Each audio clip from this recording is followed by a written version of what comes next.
Ngibingelele abazalwane ngibingelele nonke ngokufuna benu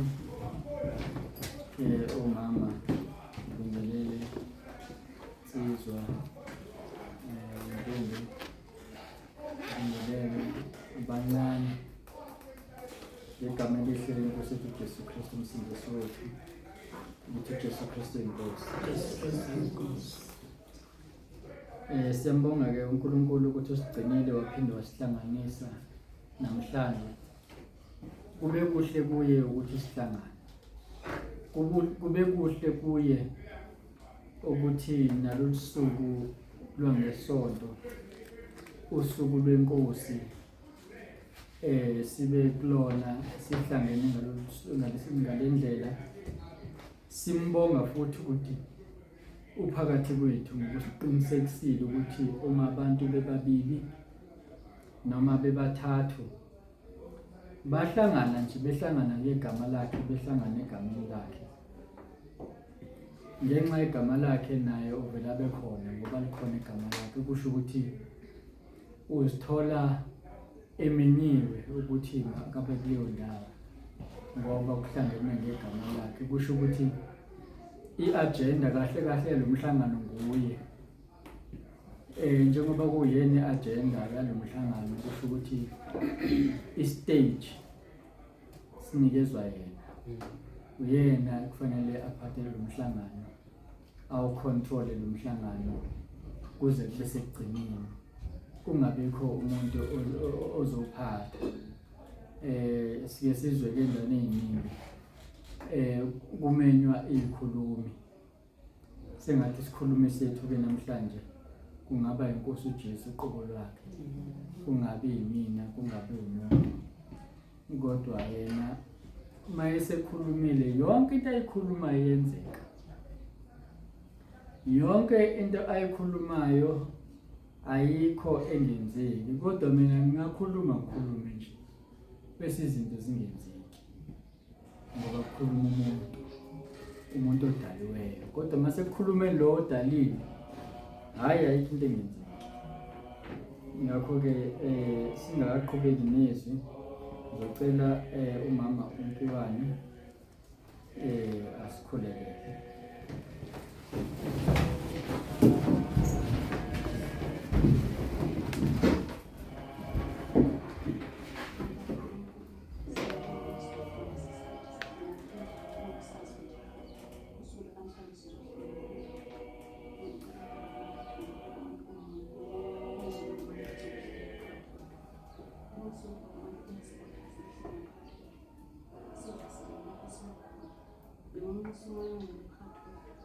ukuthi sizizwe ngomoya ngezinto ezihlala phakathi Jesu Kristu.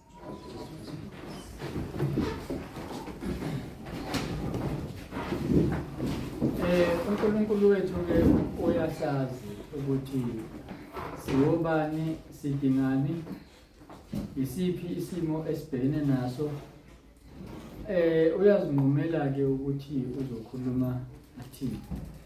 Mhlambe ke abanye bayacabanga ukuthi sizokhuluma Matthew 6 cha akuyena namhlanje ngoba uNkulunkulu wethu wazi izidingo zethu wazi ukuthi yini efanele sifunde noma kungasiphi isikhathi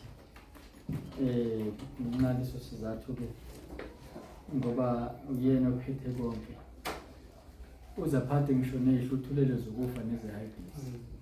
Siyamsaba ke lo usho kanjalo lapha Matthew 10 uthena mesabeni lo onamandla ukuthi athi esebulele aphinda phaka esigogweni. Uthi singabesabi laba abanamandla okubulala inyama ngoba bakhona lapho noSathane futhi unawo amandla okubulala inyama. Kodwa uNkulunkulu masingamsabi uSathane nalabo abasetshenziswa uSathane asingabesabi. Yedwa kumele simesabe lo nikezwe igunya emhlabeni nasezulwini uJesu Kristu ngoba angamfaka umuntu esigogweni, angamfaka futhi umuntu ezubile la ethanda khona, unegunya la angenza noma yini ayithandayo. Lithi iBhayibheli uyinkosi yamakhosi, nasezulwini futhi angenza noma yini ayithandayo, akekho ongamphikisa futhi. Ngisho ungazilandulela ukuthi bekungezwanga, angeke umphikise manje. Noma ungazilandulela ngaluphi uhlobo ukuthi hayi ngadidwa yilokhu nalokhu, no excuse. Manje ke sizofunda ke isambulo isahluko sesibili siqale nje kuverse 1 siye kuverse 3. Isambulo Revelation, into makuthiwa ke iyambulwa kusho ukuthi isuke ifihlakele bese iyambulwa ukuze icace ibonakale ukuthi iyini kwenzakalani. Sizofunda ke siqale lapha kuverse 1. Sihloko sakhona kuthiwa uJohane uyalwa ngalokho aza kulobela ingelosi yebandla lase-Efesu, naseSmina, nasePergamu, naseThiatira. Kodwa ke thina sizobhekana namhlanje nje nebandla elase-Efesu. Sizwe ukuthi uNkulunkulu uthini kithina namhlanje, noma singebona abase-Efesu kodwa ke ake sibe ngabase-Efesu namhlanje, noma singabase-Kalifontein kodwa ke sibe ngabase-Efesu namhlanje. Sizwe ukuthi uthini uNkulunkulu kwabase-Kalifontein. La kuthiwa ke kuyo ingelosi yebandla lase-Efesu loba ukuthi nakhu akushoyo ophethe izinkanyezi eziyisikhombisa esandleni sakhe sokunene, ohamba phakathi kwezinti zezibane eziyisikhombisa zegolide, uthi ngiyayazi imisebenzi yakho nemizamo yakho nokubekezela kwakho, nokuthi kawunakubamela ababi. Wabavivinya abazisho ukuthi bangabapostoli bengesibo, wabafumana beqamba amanga. Unokubekezela, wakhuthazela ngenxa yegama lami, kawukhathalanga. Inkosi ibusise ukufunda kwezelayo. uJesu Kristu ake sibheke la njengoba kuthiwa kuyo ingelosi yebandla lase-Efesu loba ukuthi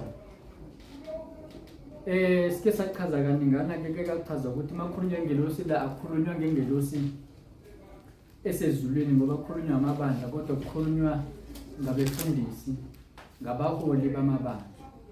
Asizocela ke endabeni ke eyomholi webandla kangakho, kodwa sizoyizwa indaba ukuthi ithini ngokuhamba kwesikhathi.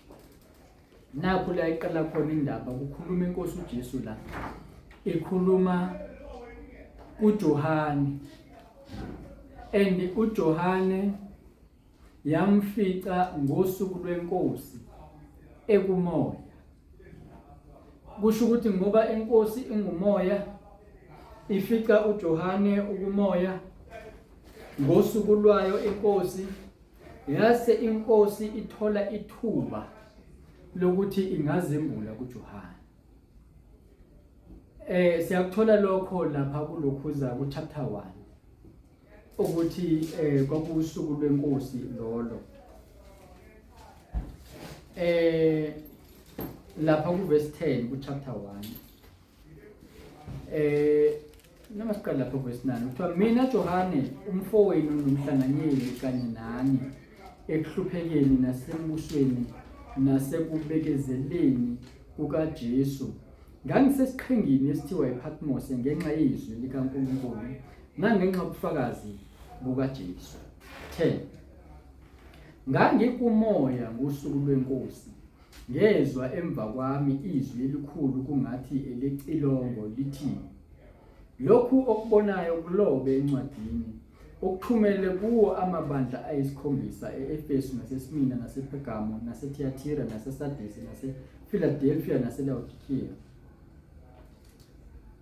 Ngaphenduka verse 12 ngaphenduka ukuba ngibone izwi elikhuluma nami kuthe ngiphenduka ngabona izinti zezibani ezisikhombisa zegolide nofana nendodana yomuntu ephakathi kwezinti zezibani ephethe ingubo ekhawula ezinyaweni ezibophe ngebhande legolide ezibeleni. Ake sigcine lapho kuverse 1. Bengizama ukucacisa indaba ukuthi uJohane ngaleso sikhathi wayekumoya kuusuku lwenkosi, inkosi ize ikhulume naye yambule izinto zikamoya, ngoba izinto zikamoya uNkulunkulu mesezambula kaningi ufuna ukuthi umuntu abe yedwa noNkulunkulu. NoMose uNkulunkulu wayekhuluma naye athi Mose awusuke entabeni manje. Sefuna ukuba nesikhathi kuNkulunkulu esefuna ukukhuluma indaba ejulile ayixoxe indaba kungenakuphazanyiswa yilutho. Mhlawumbe uJohane ukuze uNkulunkulu avume ukuthi makaboshelwa lapha esiqhingini. Yabona uma uboshelwe esiqhingini ngeke ngayichaza le ndaba ukuthi usenkingeni. Ayikho indlela yokuphuma. Laba bakubophele lapho bakhululekile ukuthi bangakushiya nje kungekho phoyisa lapho, ngoba ulwandle luyiphoyisa lapho. Ukako ulwandle uluswe ulwandle. Ngamanye amazwi bathola isiqhingi lesi ukuthi okay, la masimbeke la sikhululekile naye. Kanti abazi ukuthi sekuyicebo likaNkulunkulu lokuthi akabe yedwa noNkulunkulu. Uyazi ukuthi uSathana ngake akubeke endaweni ebuhlungu. Kade namhlanje ngithintwa umunye ngendaba ebuhlungu bekade ngichazela yona ku-WhatsApp ekseni.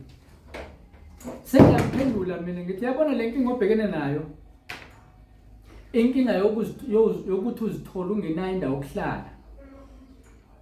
Yile nkinga eyayibhekene noNkosi uJesu. Lapho omunye uthi inkosi ngifisa ukukulandela. Ithi inkosi uJesu ithi indodana yomuntu ayinayo indawo yokufihla ikhanda. Impungusha zinemgodi lapha yana. Kodwa indodana yomuntu ayinayo ngisho nendawo yokufihla ikhanda. Uthi omunye umfundi yakhe inkosi, nami ngiyafisa ukuthi ngikulandele manje noma ngikulandele, kodwa inkinga yami ukuthi manje kushona ubaba ngidinga emngcwabeni. Ithi inkosi uJesu yekela abafileyo bangcwaba abafileyo babo.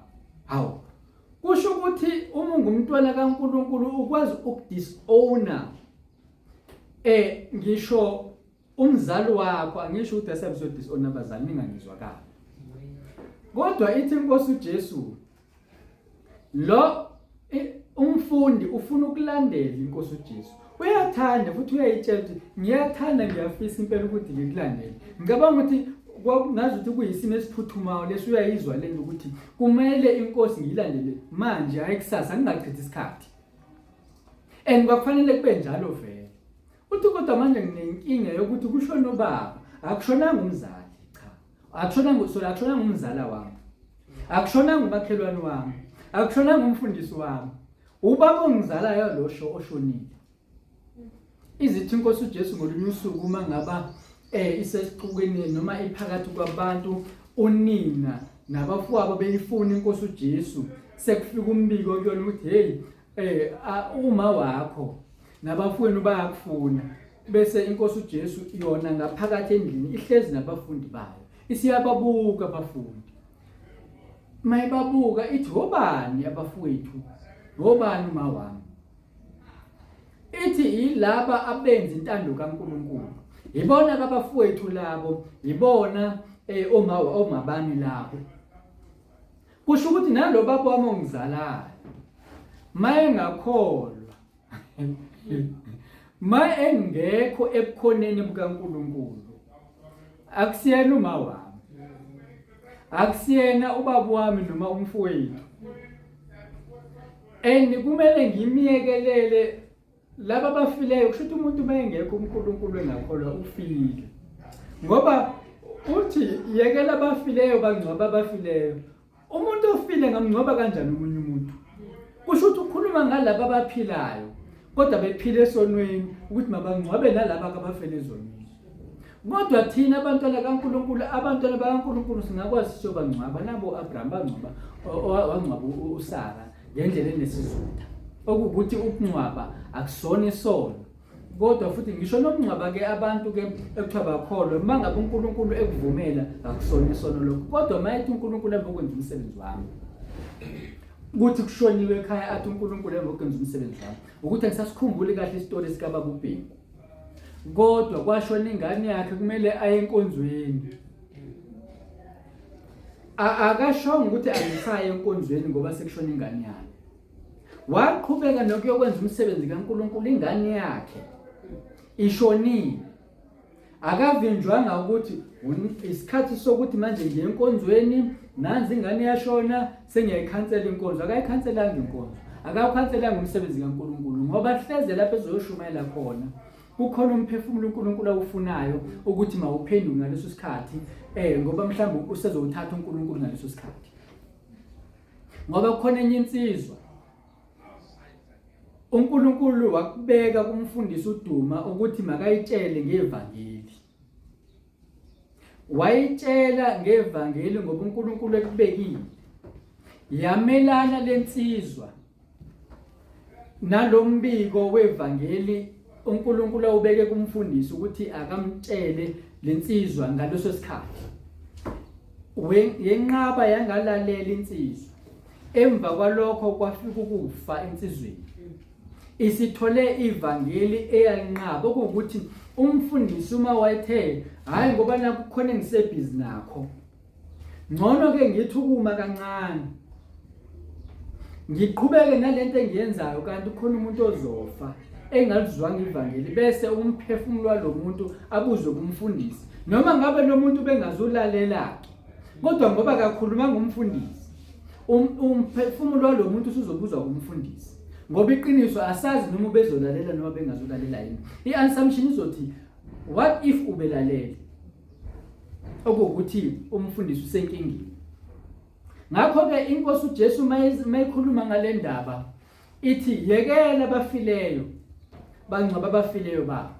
Ngamanye amazwi inkosi mayikhuluma utho kuwena ngaleso sikhathi, yekela izinto zezwe, wenze lento ayishoyo ngaso leso sikhathi.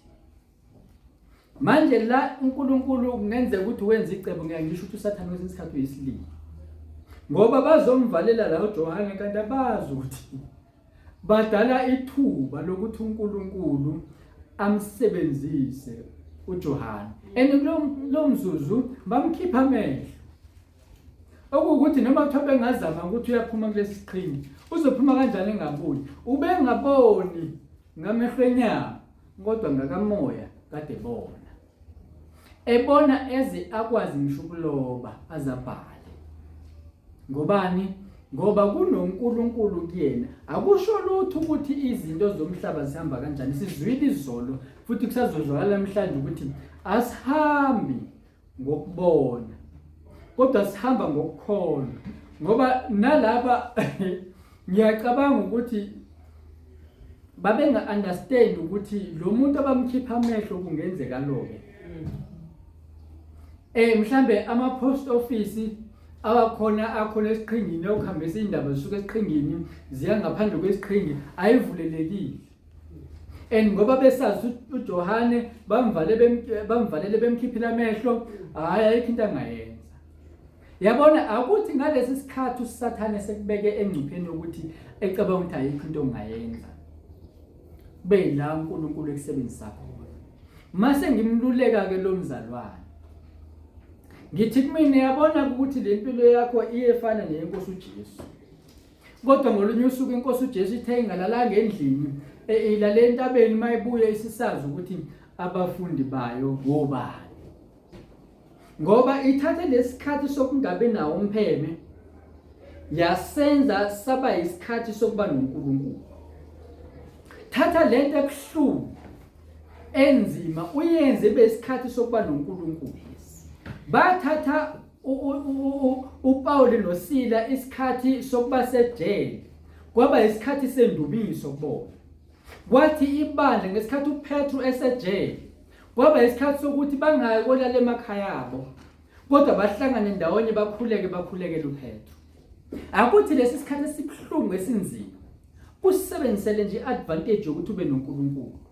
Ubone ukuthi uNkulunkulu yini azoyenza ngawe ngoba hleze uNkulunkulu usivumelile leso simo ukuze akusebenzise ngalendlela athanda ngayo ngoba ubezophazamiseka uNkulunkulu ukusebenzisa usesimeni esiku-comfort zone. Ubezothi uNkulunkulu ufuna ukuthi abhale mhlambe kule miyalo eyishumi umyalo kaNumber 7 ngiyalinganisa. Ivele ikhala ingane uma bekwenza uNkulunkulu esekhaya. Ikhala ingane aphazamiseka uMose. Noma kukhala inkomo lapha entabeni uNkulunkulu wavala ngisho neinkomo, wavala nabantu ukuthi akungabikho umuntu ozokhuphukela lapha entabeni. Ngisho noJoshua wayikhuphuka ame esigabeni esithize. Ngoba uNkulunkulu wayivala yonke into eyayingaphazamisa ukukhuluma kwakhe noMose.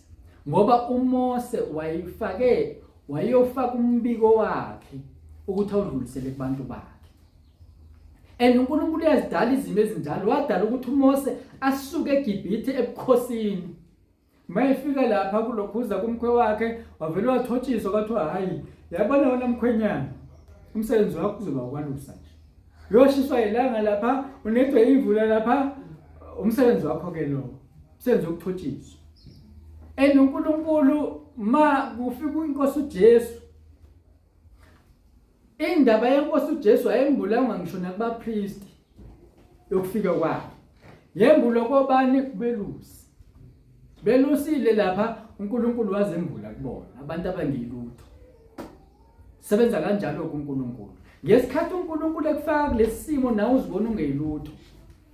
Awuthi Nkosi, ngicela ukuthi ngithi ngingeyilutho kulomhlaba ungenzise lento ofuna ukuthi uyenze ngami ngoba vele ungenze ngangabi ulutho emhlabeni. Ngicela ukuba utho kuwe ngokwendlela yakho hayi ngokwendlela yomuntu. Hayi ngokwendlela akusale sakuphela ke intando yami manje ngoba vele ngihlulekile ukwenza izinto ngokwendlela engifisa ngayo kulomhlaba. Ayisale seyiphela ke manje yami intando, sengicela ukuthi iqale yakhe intando. Kusebenze wena ke manje. Wasebenza kanjalo kuNkulunkulu ngoJohane. Sebezenze zonke izinto abenza isiqiniseko sokuthi uJohane akasakwazi ukushumayela ivangeli. Ngoba lezi zinto zenzeke kuJohane bazenza bamkhipha benjoba bayamvalela lapha babe senza isiqiniseko sokuthi akawenzi umsebenzi kaNkulunkulu. Kanti la uNkulunkulu ezoqala khona ukuthi enze umsebenzi wakhe ngoJohane. Ake sibheke la ngoba kuthiwa nakho wakushoyo ophethe izinkanyezi ezisikhombisa esandleni sakhe sokunene. Izini izinkanyezi lezi akhuluma ngazo. Ithi inkosi uJesu lina neukhanya kwazo mayikhuluma nabafundi bayentabeni. Iziphi lezi zinkanyezi? What are these stars ekhulunywa ngazo? Bese athi ohamba phakathi kwezinti zezibani ezisikhombisa zegolide. What are these lampstands? Lezi zinti zezibani izini lezi zinto kanti kukhulunywa ngani la? Uma ubheka lapha ku chapter 1 kuyincwadi yeSambulo, ubheke lapha ku verse 20 kuyachaza ukuthi izinti yini, izinkanyezi yini.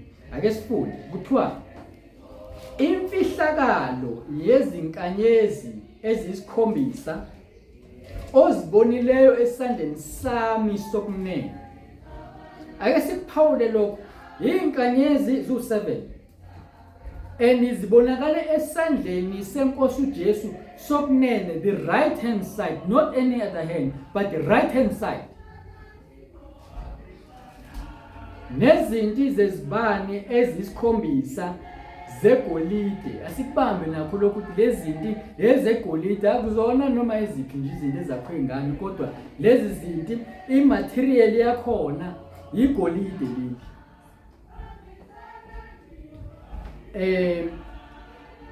Kuthiwa izinkanyezi ezisikhombisa zizingelosi zamabandla ayisikhombisa, nezinti zezibani ezisikhombisa zingamabandla ayisikhombisa.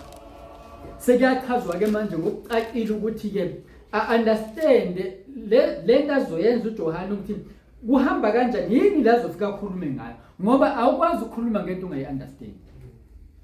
azi ukuthi lento ayibonile la esandleni senkosi ichazani.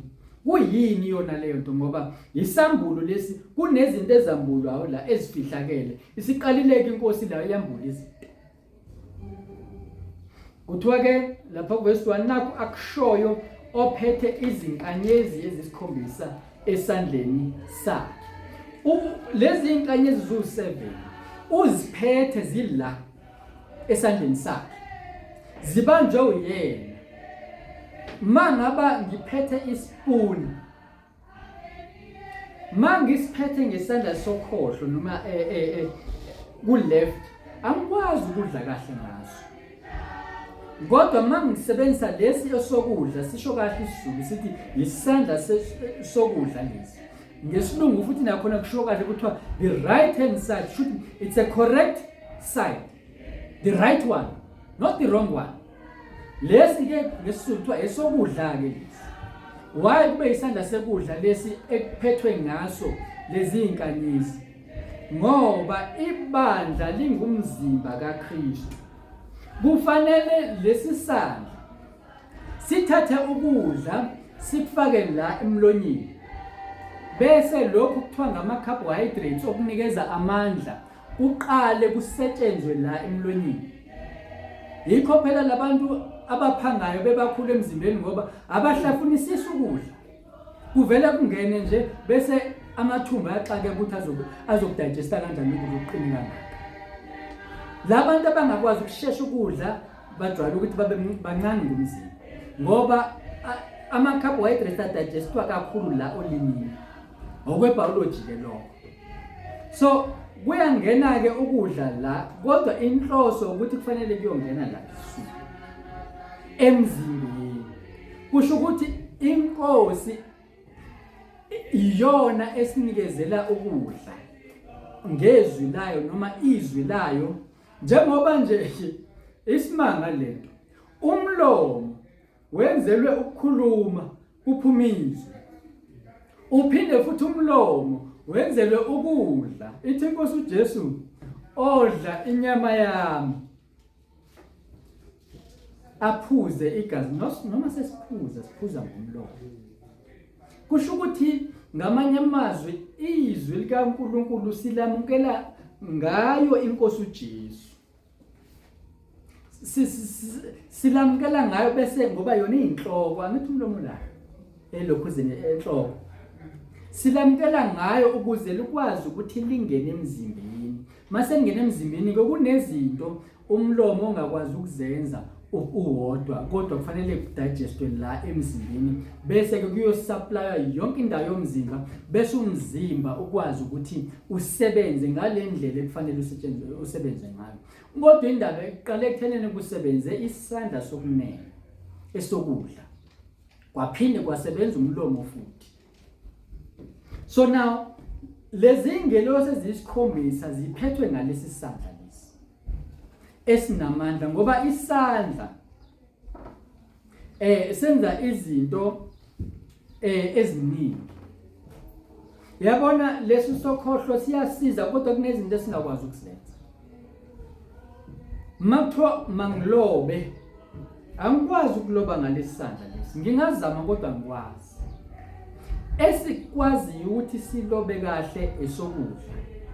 And uNkulunkulu uhlose ngalezi ingelosi ukuzoloba izwi lakhe ezimpilweni zethu.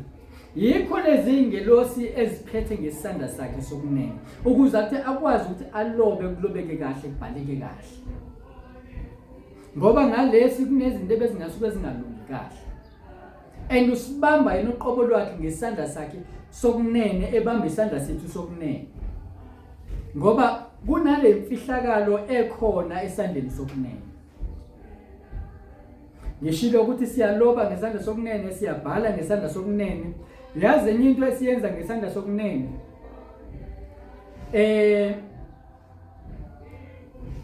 Uma kakhulu amazulu noma ngithi abantu ngokwesintu noma kusebonaka abazulu namangisi ngesikhathi umuntu osebenzisa ishield ngokujwayelekile ishield ibamba ngalesandla sokhohlo kodwa ogadla ngaso isandla esokudla Isandla esinamandla okwazi ukugadla kahle with precision esokudla. So now uNkulunkulu noma inkosi uJesu ifuna ukugadla ngalezi ingelosi. Ifuna ukushaya isitha ngalezi ingelosi. Yikho izibambe ngesandla sokunene ukuze lezi ingelosi kube isikhali inkosi uJesu esisebenzisayo ukulwa ngazo. Mhlawumbe umuntu uzodinga ukuthatha phike lokho ukuthi ibe isikhali. Ngicabanga ukuthi kuJeremiah 50 verse 20 noma 51 verse 20. La uNkulunkulu ethi wena uyizembe lami lokulwa noma uyizembe lami nezikhali zami zokulwa. Athi ngawe ngiyabhidliza imibuso abesilisa nabesifazane abancane nabadala, ihashi nenkweli yalo, inqola nenkweli yalo ngawe. Okuwukuthi lezi ingelosi njengoba zibekwe la uNkulunkulu uhlose ukuyisebenzisa ukuthi nasempilweni yakho neyami uNkulunkulu asebenzise ngalesisandla sakhe sokunene ukubhidliza lo mbuso kaSathane ophila kuwena. Kube isikhali azosebenzisa uNkulunkulu.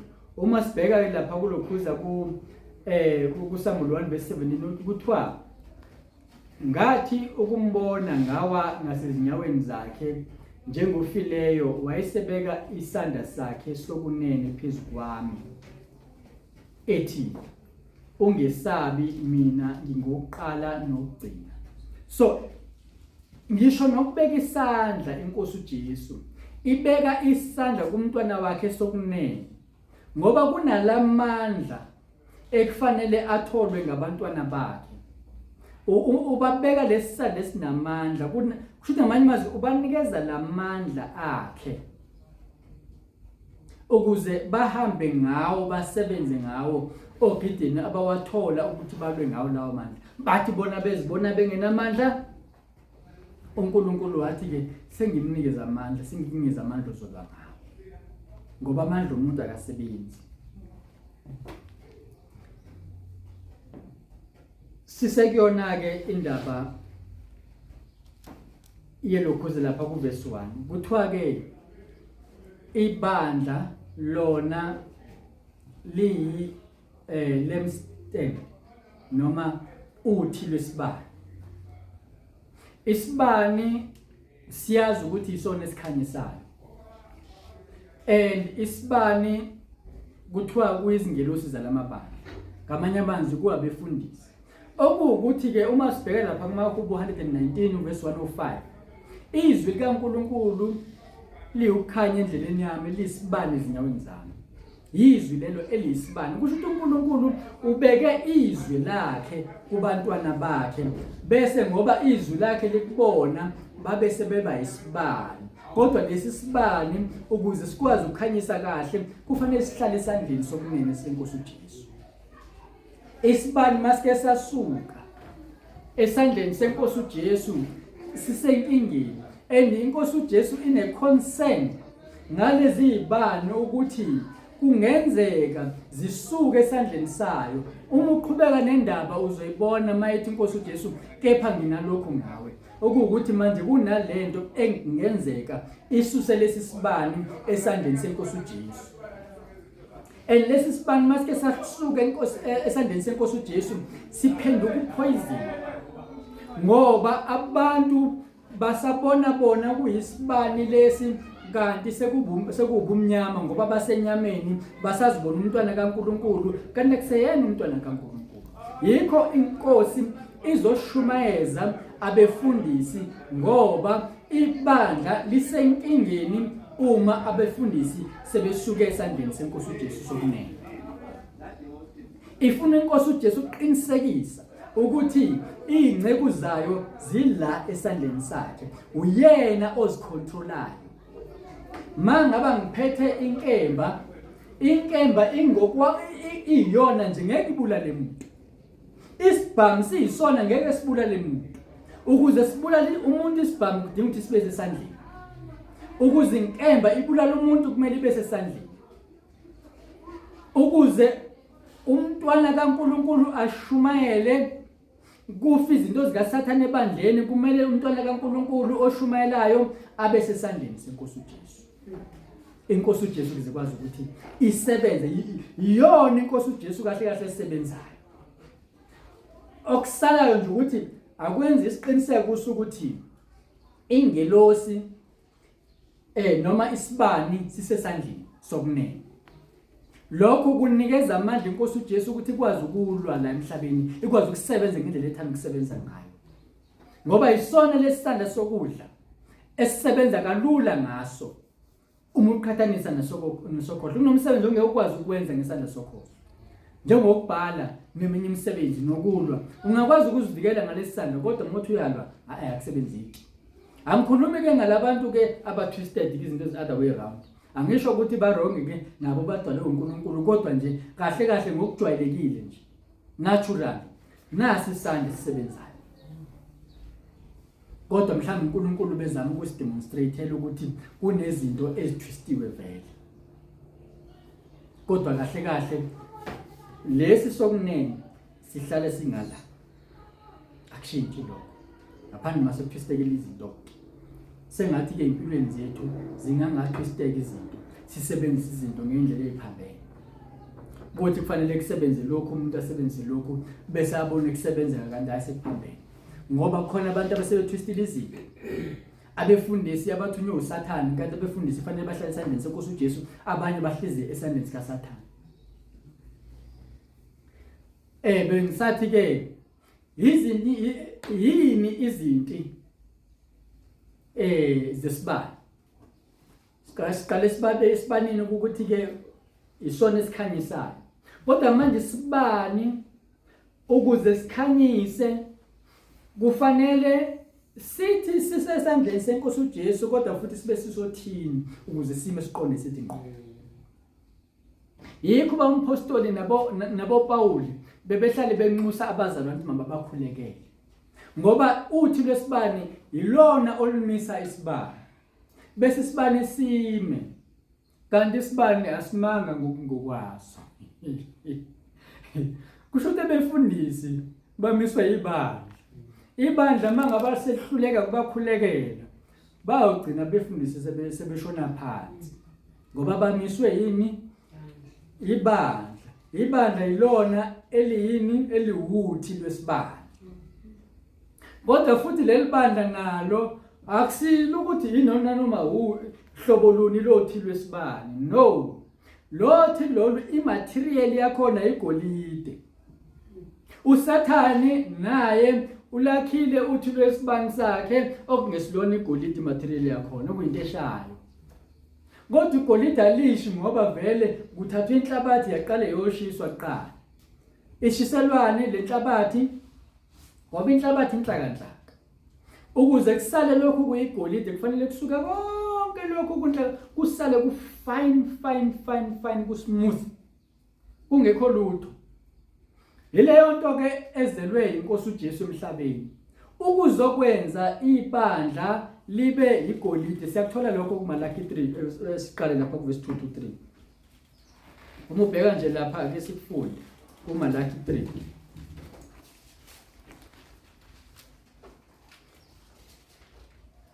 3. Lapha ku verse 2. Kuthiwa ngubani ongathwala usuku lokufika kwaso? Ngubani oyakuma ekubonakaleni kwaso na? Ngokuba sinjengomlilo ocwengisisayo nensipho yomhlazi. Isithunywa lesi esithunywa uNkulunkulu okuyinkosi uJesu ukuze emhlabeni. Kodwa kuthiwa ubani ongathwala usuku lokufika kwakhe? Ngubani ongama ekubonakaleni kwenkosi uJesu? Kuthiwa njengomhlazi noma kuthiwa ngokuba sinjengomlilo ocwengisisayo. Kusho ukuthi kunomlilo ocwengisisa. Ngenakhuluma ngazi ngalinganisa nomzalwane wethu kade elokhuza ekhuluma nami. Ngesikhathi efakwa kulezi inkinga lezi abhekene nazo umzalwane, ufakwa emlilweni ucwengisiswa. uJohane wayefakwa emlilweni azakhishwa amehlo okucwengisiswa. Ubani ongamela losuku lokufika kwakhe? ngoba ufana nomlilo ukucwengisisa. Hey, umlilo akulula, akumnandi ukungena kuwona. Kodwa into engiyithandayo mawungena emlilweni noKristu ayabonakala. Shadrach noMeshach wazibonakalisa uKristu bengena emlilweni. Ngoba babekulomlilo ngesikhathi kuthoma bakhothame lapha kwakuwumlilo ukucwengisiswa lowo. Kuthi hayi ke mangabani ngakwenzi lokho nizofa kwemlilweni. Basebevesana sebefakwe emlilweni. Nale nkinga obhekane nayo usemlilweni wokucwengisiswa. Phake ubani ongamelana nalolu suku nongabhekana nalolu suku. Akulula kumnandi yikho kunalombuzo. Ngoba manje usemlilweni wokucwengisiswa. Sibaningi sisemlilweni wokucwengisiswa. Kodwa manje inhloso yokucwengisisa ukuthi kususa wonke amanyela, all the dross yesilungu. Yonke into edala ukuthi kube nokungcola nengafuneki nezokwenza ukuthi le material ibe weak. Ngoba igolide mangaba lisenenhlabathi liweak alikwazi ukusebenza kahle, lizohamba lihambe licrack, libe nenkinga lingakwazi ukwenza umsebenzi walo. So kudinga ukuthi lifake umlilweni licwengisiswe, hayi ukuthi licwengwe kodwa licwengisiswe, elicwengisiswa ngumlilo. Ukucwengisiswa ngensipho ukucwengisisa nensipho yomhlanzi. Yabona mangabe impahla ingcolile uyibona ukuthi ngifuna ukuyigqoka le mpahla. Ngifuna le mpahla ibe kumina kodwa ingcolile, into yenzayo yenze njani? Ufaka insipho kuleyo mpahla ngithi. Insipho ayimnandi iyaluma. Izoluma ini izama ukuzisusa lokungcola lokho. Naye inkosi uJesu sikufaka ensisheni manje. Ukuze ube clean ube nengubo emhlophe. Ngoba mhlambe inkosi uJesu sabona amabala kule ngubo yakho. Ngakho ikufaka insipho. Iyakucwengisisa, iyacwala. Wena uzubhlungu uthi kodwa uSathane ngifuna. Kanti hayi mhlambe ufakwe inkosi lapho. Wena ubona uSathane. Okusalayo ke noma bekuuSathane noma inkosi ke kodwa inkosi ivumile. Kusho ukuthi kwenzeka intando kaNkuluNkulu lapha. La suke sekungasenzeka ngakhona intando kaNkuluNkulu ilapho usuke usungena khona esonweni. Ngoba uNkulunkulu akathanda ukuthi ungene esonweni. Akuseyona intando kaNkuluNkulu kodwa ukungena enkingeni kusangaba intando kaNkuluNkulu leyo. Ukuthi uyocwengisisa isikhathi esingakanani kuzoya ngokuthi wena uba clean nini. Mawusheshe waba clean mhlambe kuNkulunkulu ungasizakala ukuthi usheshe uwenze lo msebenzi kuNkulunkulu afuna ukwenza ngale ndlela yakhe futhi. Kuthiwa ke siyakuhlala sicwengisisa sihlanza isiliva. It's an ongoing process. Hayi ukuthi kuzohamba khambe sime sithi hayi yabona mase ngicwengisisa sekuphelile. No, it's an ongoing process. Siyakuhlala sicwengisisa sihlanza isiliva. Sihlambulule amadodana kaLevi, siwahluze njengegolide nesiliva. Ahluzwa njengegolide nesiliva. Aze anikele ngeminikelo kuJehova ngokulunga. Kusho ukuthi engakahlunzwe engakacwengisiswa ebengakanikeli iminikelo kaNkuluNkulu ngokulunga. Uma ubheka iTestament elidala njalo uNkulunkulu mayefuna umnikelo uthi ufuna umnikelo ongenasici. Lithi iBhayibheli masinikele imizimba yethu ibe iminikelo epheleleyo nephimbelekileyo nethandeka uNkulunkulu. Manje sidinga ukudlula kulokucwengisiswa njengebandla. Ngoba la loluthi lwesibani kuthiwa luyigolide. Ukuze kube igolide kusukela enhlabathini kodwa kule nhlabathi ukuze sibone sekuyigolide noma etsheni elithize kufanele ukucwengisiswe kuqala. Ibandla kufanele licwengisiswe mangabe uyingxenye yebandla uzongena kuloko kucwengisiswa. Uma ngale wena ukuthi ngahlupheka kangaka sengikhona. Nganele ngavuma izono zami ngane inkinga engaka kanti kwenze njani kanti uyacwengisiswa. uNkulunkulu wakhe ibandla lakhe elizokwazi ukuthi kube uthi lwesibani sakhe uNkulunkulu. So isibani sona umsebenzi waso ukukhanyisa. Silethe izwi likaNkulunkulu elisikhanyisayo endleleni yethu. Kodwa ukuze wena ukwazi ukuthi uphathe lesi sibani, wena ukuze ukwazi ukuthi ube wena wenza ukuthi lesibani sime sihlale sikhanya njalo, inkinga yakho kufanele ube igolide kuqala. Lona bandla lenkosi uJesu ke lele ethi ufike uzokwenza la, uma ubheka lapha kuMalaki 3, ufike uzokwenza lokho, uzokwenza ibandla lakhe, uzolenza ngawe leli bandla lakhe. Ngoba igolide lisuka enhlabathini liyambiwa bese uyofaka umlilweni, nathi senziwe ngenhlabathi. Lezi inhlupho esibhekana nazo ingelosi ziyamdumisa uNkulunkulu ezulwini, kodwa thina ngoba siyinhlabathi sithathwa la enhlabathini besabona uNkulunkulu. Yabona le nhlabathi nale ngifuna igolide nesiliva la kuyona. Bese mawubheka lapha ku2 Timothy chapter 2 qala lapha ku verse 19, mawuthi lapha ku verse 20 kuthiwa endlini kaNkulunkulu kunenhlobo eziningi zezitsha, ezihloniphekayo nengahloniphekile, ezegolide nesiliva nezobumba ezingahloniphekile. Okukuthi nasebandleni likaNkulunkulu kukhona nabo abawuthi lwesibani, kodwa inkinga abasilona uthi lwesibani oluyigolide, abazona izitsha ezihloniphekayo eziyigolide. Kodwa ibandla likaNkulunkulu ngokuphelela kwalo uzolanda leli eliwuthi lwesibani oluyigolide. Umbuzo wami ukuthi wena usuyigolide yini? Uyavuma yini ukuba igolide noma uyacomplain? Noma mhlambe uxabana nalabantu uNkulunkulu abasebenzisa bengakholwa ukuze wena ube igolide? Anathi uNkulunkulu wasebenzisa uFaro ukuthi kucwengisisa uIsrael laphana abese yaphuma eGibhithe. Okuthi uNkulunkulu angasebenzisa umuntu ongakholwa. Yazi nalo shade akabe inkinga nje kuwena. Kanti hayi uzocwengisisa wena ulwana yeke, kanti ulwana lo uzocwengisisa. Ulwe nomuntu okuhluphayo ukuthi hey umzali wami uyangihlupha noma ingane yami iyangihlupha uyenze lokhu nalokho. No. Nale boss yakho izokucwengisisa. Njengoba ekuhlupha kangaka nje. uNkulunkulu usebenzisa yona ukuthi wena ucwengisiswe ukuze ube yileli lesi sitsha sesibani okuyibandla likaNkulunkulu azofika azolilanda. Ngoba nginovalo uma ngabe uyilesi sitsha ekuthiwa sihlonipheki, kodwa ubusendlini kaNkulunkulu usungalandwa, kodwa usendlini kaNkulunkulu ngoba awuhlonipheki. uNkulunkulu akakwazi ukuphakela kusona lesitsha ukwazi ukuthi wena usupporte izinciko zikaNkulunkulu nangomkhuleko, noma ngoba phela mangabe kuthiwa isitsha lesi sesibani kusho ukuthi sisupporta lesibani ukuze sime. Yikho ke kuyizinto zegolide la ekhulunywa ngaso. Angazi yini indaba yesiliva ke ngoba ayibalwa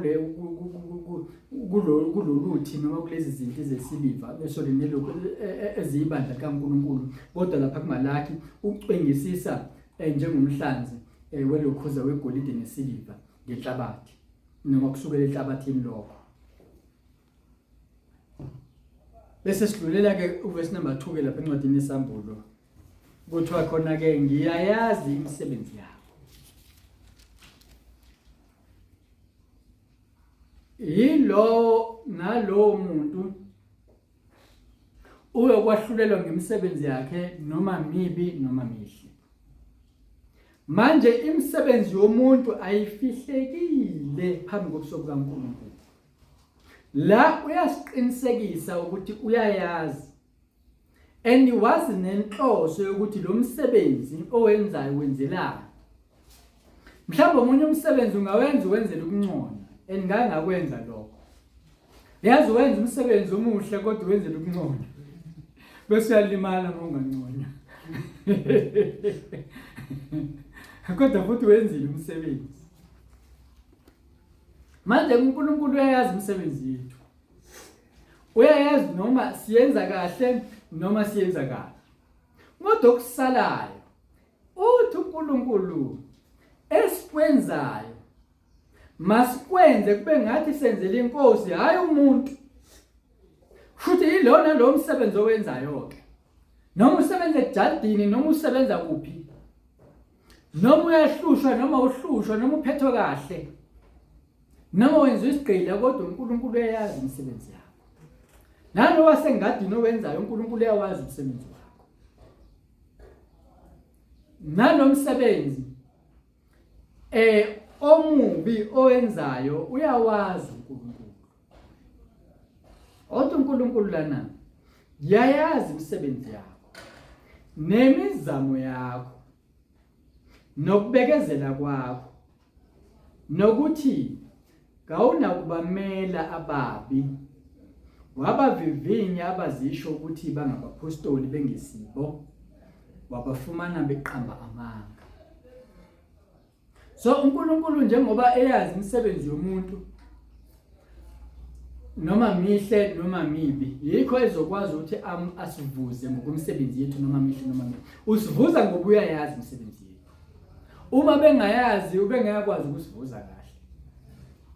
Kodwa ngenxa ukuthi uyayazi uyayibheka uyabheka ukuthi ngenzani sizovuzwa ke ngalokho. Aphinde futhi uNkulunkulu azi ngisho imizamo yethu. Siyazama ukwenza umsebenzi kaNkulunkulu. Siyazama ukukhuleka. Siyazama ukuthanda abantu. Siyazama ukwenza lokhu nalokhu nalokhu. Naleyo mizamo uyayazi uNkulunkulu. Nale mizamo le eyokujustifya into wrong ibe wrong kodwa umuntu azama ukuyijustifya enze into wrong athi uNkulunkulu uzo understand. Uyakwazi nalokho uNkulunkulu. Nale mizamo leyo kwenza into wrong kodwa sifuna ukuyiveza inhle uyakwazi nalokho. Naleyo mizamo leyo. Futhi wazi imizamo noma mihle imizamo yakho noma mibi uyayazi imizamo yakho. Uyazi ukuthi yini lento obuzama ukuyenza kahle kahle. Kusibani ba njengoba kade ukhuluma lokhu nalokhu ngosibani kahle kahle kade uzamani wena. Kade uzama ukwakha noma kade uzama ukubhidliza. Kade uzama ukuncoma noma kade uzama ukuhleba. Kodwa futhi ubese uyakufihla ukwenze kubukeke kahle bese ukwenze kuzwakale kahle ukhipha ama jokes kodwa futhi manje uzama ukuhlanganisa nento right ukuze kuzwakale kahle. Uyayazi uNkulunkulu imizamo yakho nemizamo yokukhohlisa uyayazi nemizamo yenkohliso futhi uyayazi ukuthi lento izamayo uyizama ngayiphi inhloso. Awazi yonke into uNkulunkulu nokubekezela kwakho futhi uyakwazi. Njengoba uhlushwa kangaka nje usubekezele wabekezela ubekezela nje kusho ukuthi usesimeni ofisayo ukuphuma kusona kodwa ukwazi ukuzikhipha kusona. And enye indlela ongaze uzikhiphe kusona leso simo ukwenza into wrong. Abanye mabesenkingeni kakhulu ingane ziyakwenza lokho niyezo Sunday school. Uqamba amanga. Kuthiwa ubani oyenze lokho athi umuntu angazi. Amanga la ukuthi awazi ngoba uyazi iqiniso linjalo. Njengoba usuqambe amanga nje umzamo lo wokuzivikela. Umzamo lo ukuvela wena ungekho wrong. Umzamo lona uhlula ukubekezela. Kulesi sijeziso ozongena kusona. Ngoba ubalekele ukuthi kufanele ubekezelele lesi sijeziso, uncamela ukuthi ube nemizamo wrong. Imizamo yakho mhlambe izokufaka esihlokweni. Kanti abanye imizamo yabo izobafaka ezulwini. Eyakho imizamo izamayo yini izamayo wena? Elithi iBhayibheli zamelana ukuthula nabo bonke nokunweliswa ongenakho ngakayibona inkosi. Uhlobo lomzamo lo inkosi uJesu ekufanele iwazi ngawe. Kungabi imizamo yokuphunyuka ezinkingeni ngendlela wrong. Omunye azame ukuphunyuka endlaleni ngokuthengisa umzimba wakhe. Bayakwenza abanye. Cha ngokobuntu nami ngiyakunderstand. Kodwa manje lo mzamo inkosi uJesu uyawazi ukuthi wena uzamile ukuphunyuka enkingeni ngokwenza isono ngokudla isono. Kodwa uDaniel akazamanga ukuphuma enkingeni yokufakwa emphandweni ngonyama. Umzamo wakhe uDaniel kwaba ukuthi ngizobekezela lapho uma kufanele ngife kulungile mangife. OJosefa babekezela. Kwaba imizamo yabo leyo ukuthi no.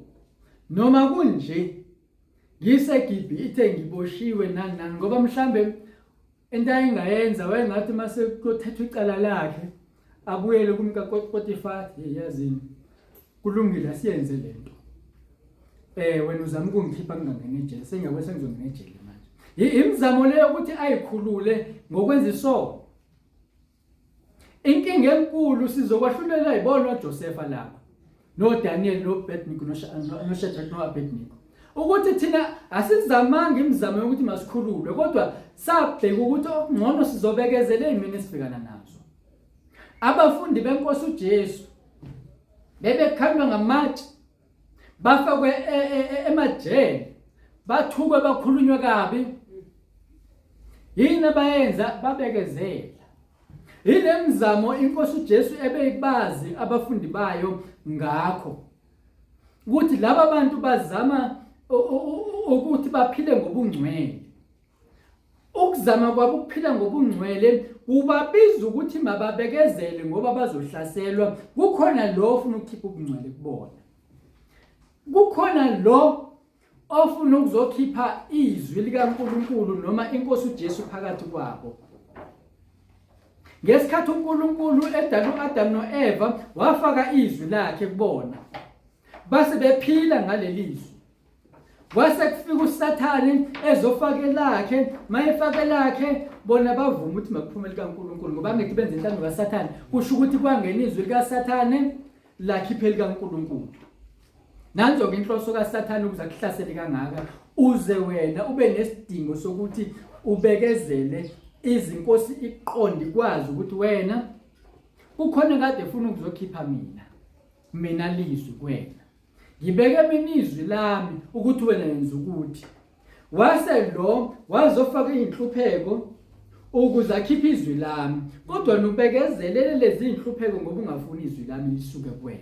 Ngamanye amazwi ngoba ungafuni ukuthi wena uphambane nezwi likaNkulunkulu. Lo uzamile ukukhuluma nawe ukuthi yekela leli izwi likaNkulunkulu noma yenza intando yakhe njengoba kwenzile kuAdam noEva wehluleka. Now useza nomzamo wesibili owenhlupheko. Yilapho ke sekungena lokho ukuthi ke manje iNkosi uJesu mayazi umzamo wakho ukuthi wena uzamela ubungcwele. No matter what into izamayo nje wena ubungcwele. Hayi awusabhekile manje ukuthi abantu bathini. Ngoba abanye abantu banamahloni. Babheka ukuthi abantu bazothini. Uyayazi naleyo nto uNkulunkulu ukuthi wena uzamela ukuthi ubonwe kahle ngabantu. Imizamo yakho wena ukuthi unconywe abantu bakubuke kahle ukuthi hayi noma sihlabile uyafika usibanibana zosilekelela. Uzama ukuthula kodwa manje inkinga uzama ukuthula ngokwenza okubi phambi kaNkulunkulu. Imizamo yakho ukuthi wena ube nobudlelwane nezwe. Umzamo wakho ukuthi wena impilo yakho yenza ukuthula nesitha. Angithi uRabshake washo kanjalo. Mangaba ethunywe inkosi yakhe ukuthi mayiye lapha kulokhuza enkosini uHezekiya. Uthi hayi ingithumela inkosi yami ukuthi yenza ukuthula nami. Akube nokuthula phakathi kwethu kungabikho ukuxabana. Yenza kanjalo ke inkosi esathi kungekho ukuxabana sikhona isidingo sokuthi wena uzame ukuthi uphile ngale mpilo kufanele uphile ngoba phela wona isitha sesikulethela indlela yokuthi uphile ngokunethezeka. Singabisabikho isidingo sokubekezela. Kodwa uNkulunkulu ufuna ukuthi kuwena mayisekuqhelise ezulwini athi hey ngiyakwazi ukubekezela kwakho esibanibani nanzi mention yakho ekufanele ngoba ngibheke ukubekezela kwakho yonke leminyaka uyazi wabekezela eyinkinga enobhekena wabekezela into mina nje bengibhekile nje usazoqhubeka ubekezele uqhubeke angazi uJobe kwaba isikhathi esingakanani ebekezele ngasenangani wabekezelela ngisho nomkakhe umkakhe adayazi wena Jobe sekuphela ukubekezela kumkakhe ngoba nini ngiphiphana nale ndoda egula kangaka not ukuthi ngiyayiphipha nje kuphela ngisule amathumba nani mina ubusuku nemini nje ngibhizi nale ndoda ngisakwazi nokuziphekela ukudla ngibhizi nale ndoda lena egulayo eguliswa ukuthi ikhonza uNkulunkulu and isolution yalento wayesenayo umkaJobe kuthi isolution yalenkinga abhekene nayo ukuthi njengoba yena akakwazi ukumshintsha uJobe ukuthi ashintshe athi uNkulunkulu ngcono amnikeze advice. Hey, umama nama advice. Basi advice thina madoda. Yafika advice kuJobe yathi hayi. Yazi ukuzinto ilungela ekhaya. Ngana nivele uthi uNkulunkulu wakho ufe ngisale ngedwa. Ngazi nomhlanje wayesebona enye indoda yini angasala nayo angazi. Kodwa nje wathi idelelula asithatha shortcut. Ukuthi vele ufe kusizana. uJobe naye wayekhala efisa ukufa. Kodwa futhi akayenzanga into ezomdalela ukufa. Nawe imizamo yakho akungabi imizamo yokuthi uzithola usufile kwelikamoya. Imizamo yakho ukuthi qhubeka nobungcwele kulobo buhlungu ngisho usebumnyameni impela ungazi ngizokhululwa nini le nkinga enginayo. Yazi kwafika isikhathi engengaba nethemba khona. Hey, yazi yabona manje mase kuyakhanya ke manje. Yabona uNkulunkulu ngaze ayiphendula umthandazo yakho. Kuvele kube wesi. uNkulunkulu usafuna ukubona imizamo yakho. Abese yakutshela ngolusuku wathi njengoba etshela lengilosi akutshele yena ukuthi yes bani ngiyayazi imizamo yakho. Njengoba ngiyazi nje sengizokuvuza ke manje. Sengikulethele lokho manje. Ngoba ngiyayazi imizamo yakho. Sengizokufaka ezulwini lami manje. Kubuzamile ukulwa noSathane wabekezela uSathane ekuhluba abantu bekuhluba uSathane esebenzisa abantu wabekezela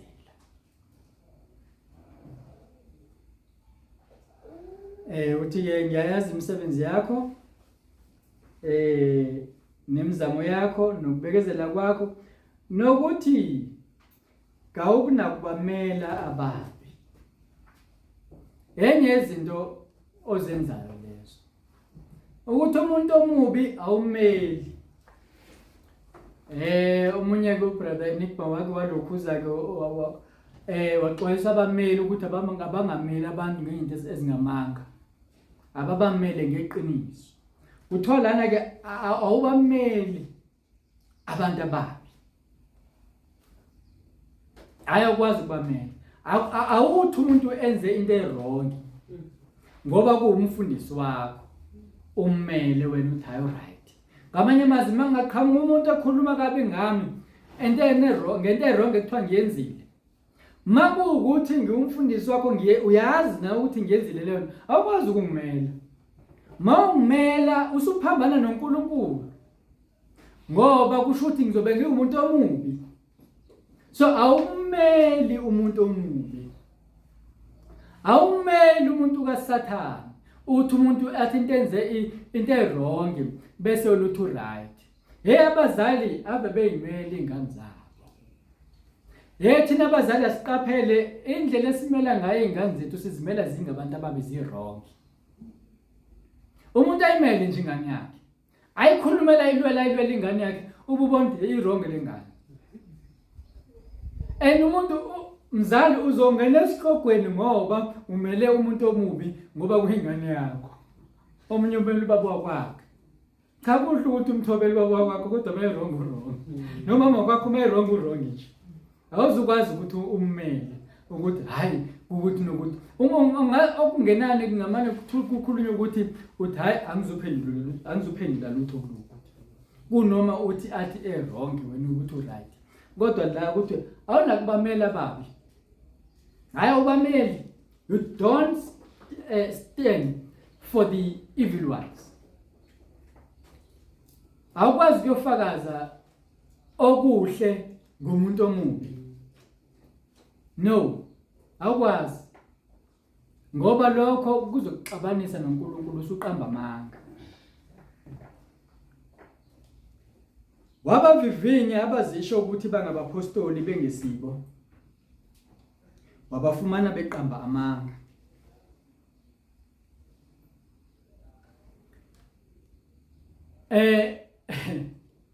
Kunensizwe efakazile izolo. Ikhonzile emabandleni yabona ukuthi hayi ungathi akhambe kahle lana yanti sathi ukuhlala phansi ilalele inkonzo ku WhatsApp. Emva kwalokho kwasho ukuthi phela iyadinga ibandla. Yakhuleka yathi uNkulunkulu ngicela ungikhombise ukuthi ubaba umpostoli ngumntwana wakho yini. Ukuthi uhamba ngakho yini uyena yini umntwana wakho lo. Noma yilabo abanye ufana nabanye bakhohlisa sengibabonile. Ngamanye amazwi wayemvivinya umpostoli kodwa emvivinya phambi kaNkulunkulu engayi kovivinya umpostoli. Ngamanye amazwi makuthiwa wabavivinya akushiyo ukuthi uyahamba uyoba confront uyobenzisa i-interview ukuthi ukwenzile ukuthi wakwenza ukuthi nokuthi ukwasha kwacima.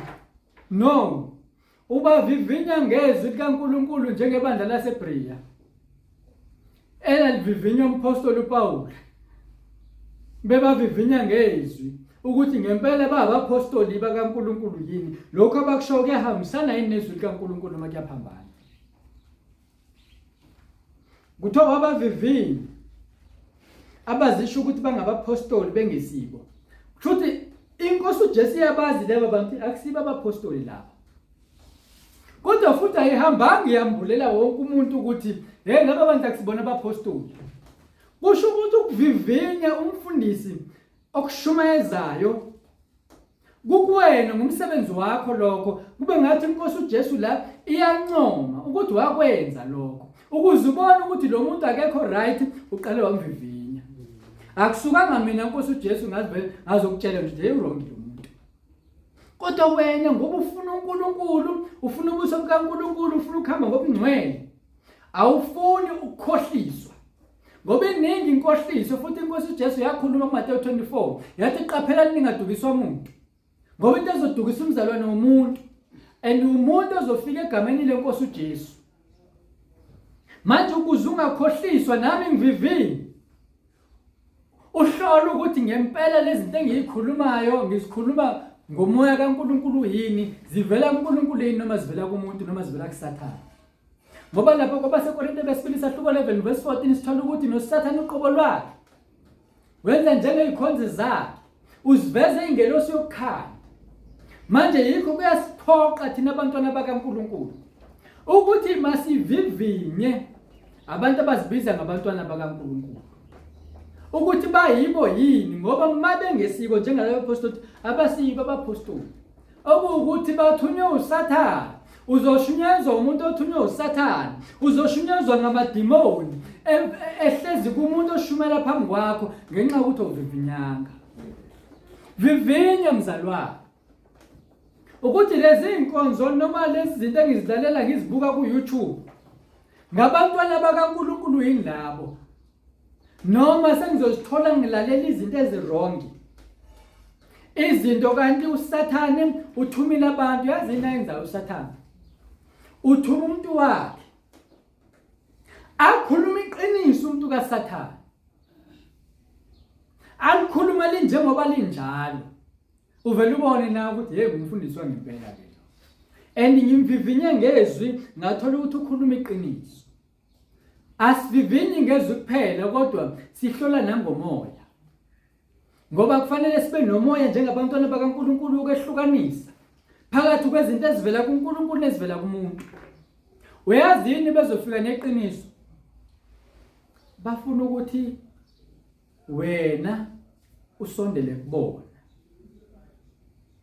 Right? Ngesikhathi wena usondela kubona, ingesikhathi bezoqala manje wena usuzihlanganisa nabo. Ngesikhathi uyihlanganisa nabo lithi iBhayibheli phumani phakathi kwabo. Kodwa ngenxa ukuthi uhluleke ukuhlola, iphuzu lami lila ekuhloleni ukuthi noma esekhuluma iqiniso ke, hlolisisa ngomoya. Usuhlolisisile ke wabona ngezwi, hlolisisa nangomoya. Ngoba uSathane uzolikhuluma iqiniso, walikhuluma lapha enkosini uJesu. Wakhotha amahubo 91 enjengoba enjalo futhi akawathwistanga. Wathi hayi wena kufanele nje ulokhuze uziphonse ngoba kulotshiwe ukuthi uzothuma ingelosi zakhe ukuthi zikuthwale. Kulotshwe kanjalo ngempela. Kodwa i-instruction ithini? Ziphonse. Akulotshwanga ukuthi ziphonse. Yena ufike wafaka izinto zakhe, kodwa futhi wase ecasha ngezwi likaNkulunkulu. Mase efaka ingxenye yezwi ulifaka lenjongoba lenjalo.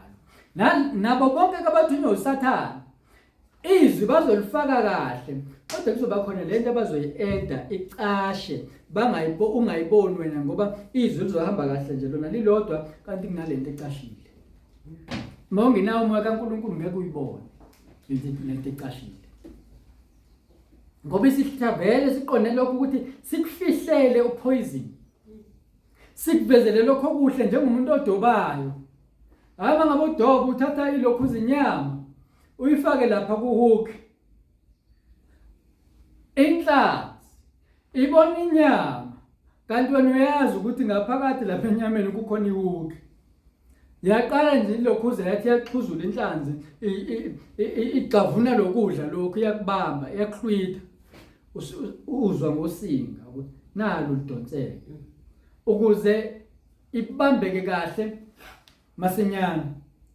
Once yabambeka lo hook, uhukhe kanje, kuphinde futhi kube nenye ihook eza kanje, yenza ukuthi noma ngabe ukuthi uyazama ukuthi ubuyisele emuva inyama yakhona noma lento lena egobe kanje isiyakubamba ukuthi awusakwazi ukubuyisela emuva. Ngokuthi ubuyisele emuva uyasikeka. Ayikho manje into songayenza manje, usubanjiwe. Njengoba usubanjiwe nje, umuntu mangabe edoba inhlanzi uyibamba aqeda ikhiphe emanzini, inhlanzi iphile emanzini. So wena uphile ebungcweleni, uzokwenza sure kuSathane ukuthi mase wakubamba uyakukhipha ebungcweleni ukuze ufe. Yilento ayenzayo. Angithi wayenza ku-Adam no-Eva, wabakhipha ebungcweleni ukuze bafe. Ngiyabona ke isikhathi esihambile. Mhlambe asisazugcila kakhulu lapha ku verse 3. Kuthiwa ke wabafumana beqamba amanga. Mabeqamba amanga ke makuthiwa wabafumana beqamba amanga. Awubheka lapha kulokhuza ku John chapter 8. Lapha kuqala lapha ku verse 4 ku40 noma ku41. Uzothola lapho ukuthi abaqambi bamanga bangabaka Sathane. Kusho ukuthi wathola abantu bezibiza bona ngokwabo bathi hayi singabantwana bakaNkulunkulu. Kodwa musuhlolisiswe abantu ngabantwana bakaSathane lapha. Indaba ke isekuhlolisiseni ukuthi wena uyahlolisisa yini. Kodwa uzukwazi ukuhlolisisa wena nawe ufakwa kuphi emlilweni.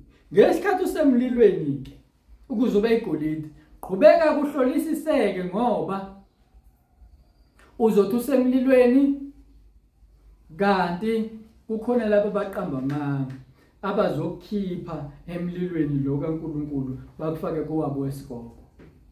Bakufake kulomlilo obhilonga kubona. Kanti wena ukulomlilo onguNkulunkulu. Ubhilonga kulomlilo onguNkulunkulu elithi iBhayibheli uNkulunkulu ongumlilo oqothulayo. And athi masihlale kuye nahlale kithi. Futhi thina kufanele sihlale emlilweni.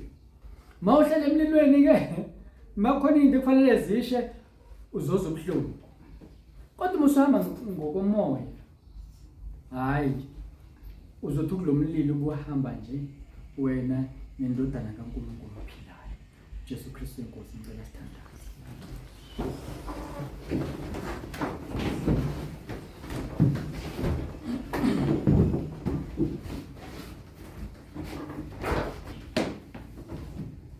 Siyabonga uNkulunkulu othile. ngezwi lakho elibukhali kunenkemba esikantangatho zombili. Ngezwi lakho elahlulela izizinto zenhliziyo. uNkulunkulu oyingcwele liyaphila. Mase liphila kumuntu, umuntu kumenza aphile. Uma lingekho izwi lakho kumuntu, umuntu ufile. Ngesikhathi sekuphuma izwi likaNkulunkulu kuAdam noEva, beka samukele likaSathane kwasala ukufa kumuntu. Sisizeke Nkosi ukuthi sesilizwile izwi lakho, wena othena Nkosi, sisihlanjululiwe ngezwi olikhulume kithi. Athi umpostoli Petru, amazwi okuphila akuwe. Nkosi samukela izwi lakho ngokubonga namhlanje. Samukela ukukhuluma kwakho Nkosi, sisize ukuthi sigcine ukusho kwakho. Size Nkosi ukuthi siligcine Nkosi yamakhosi izwi lakho. Kube igugu lethu somandla kuphele amagugu alomhlaba empilweni zethu. Ziningi izinto Nkosi ezibukeka ziyamagugu kubantu. Kodwa izwi lakho sisize somandla njengomaHubo 119. Athi obhala lona ngiyalonda izwi lakho ukuze ngingoni kuwe. Ngoba umuntu ohluleka ukulonda izwi lakho uyona. Sisizeke uNkulunkulu oyingcwele sesilizwile ukuthi sihambe ngalo. Ngoba yilona lesiphilisayo. Yilona lisenza sibe ngabantwana bakho. Sizelwe ngalo Nkosi ngembewu engaboniyo. Baba thona amandla sesizohlukana, sisize ukuthi izwi lakho lingahlukani nathi. Sisize ukuthi sili-apply emakhaya, emsebenzini esisebenza ezikoleni sifunda kuzona. Sisize emphakathini Nkosi ukuthi izwi lakho sili-apply. Sisize Nkosi ukuthi sibekezele izinkingeni esibhekana nazo. Sisize uNkulunkulu othona amandla sibuze intando yakho ukuthi Nkosi, kulokho osifaka kukho sicela usizo ukuthi sicwengeke sibe yilento ofuna sibe yiyo. Ukuze Nkosi ukwazi usisebenzisa njengalokho Nkosi wamsebenzisa ngaleyo ndlela uJohane uNkulunkulu oyingcwele esedlulile kulomlilo. Esedlulile Nkosi nasikhishwe namehlo. Nkosi yamakhosi sisize ukuthi singahambi ngamehlo enyama njengalokho akhishwa amehlo enyama kuJohane. Kodwa Nkosi usipha amehlo kamoya, wakhipha amehlo enyama ukubona izinto ngenyama Nkosi, sife maqondana nenyama bese kuvuke wena. Kuze kugcine kube lesi sikhathi lapho sisho khona sithi akuseyithina abaphila kuthina kodwa sekunguKristu ophila kuthina. Ngoba Nkosi kwaba wena owaphila kuJohane, kwaba wena owasebenza kuJohane wabhala lezi zinto. Wathi makazilobe ngesandla sakhe ngoba uJohane wena wayenenyama. Wena Nkosi Jesu wayisebenzisa lenyama yakhe kuJohane ngoba engafanga ukuze usebenze emhlabeni. Sisebenzise Nkosi ngale nyama osipha yona kulomhlaba. Nkosi yamakhosi ukuthi ingafezi izinkanuko zenyama kodwa ifeze intando yakho ize yenziwe intando yakho emhlabeni njengalokho yenziwe ezulwini. Ngiyakunxusa uNkulunkulu oyingcwele ukuthi ubusise lona lo Nkosi olalele izwi lakho nokuzwayo nokulalela njengamanje. Umbusise ngesibusiso sokungena ezulwini. uNkulunkulu oyingcwele ngiyakhuleka Nkosi ukuthi ungenelele nasenkingeni ababhekana nazo abantwana bakho. uNkulunkulu othona amandla sipha amandla okubekezela makufanele sibekezele. uNkulunkulu othona amandla makufanele usikhulule sisizwe usikhulule. Sicela nje Nkosi ukuthi ungasingenise kulingweni kodwa usikhulule kokubi. Ngoba umbuso ngowakho namandla nenkazimulo kuzibe phakade. uJesu Kristu uyinkosi. Amen. Isibusiso senkosi sengathi singahlala phezulu wena nonke izibuyelo Nkosi uJesu uthola nebandla layo. Jesu Kristu inkosi. Jesu Kristu inkosi. Oh,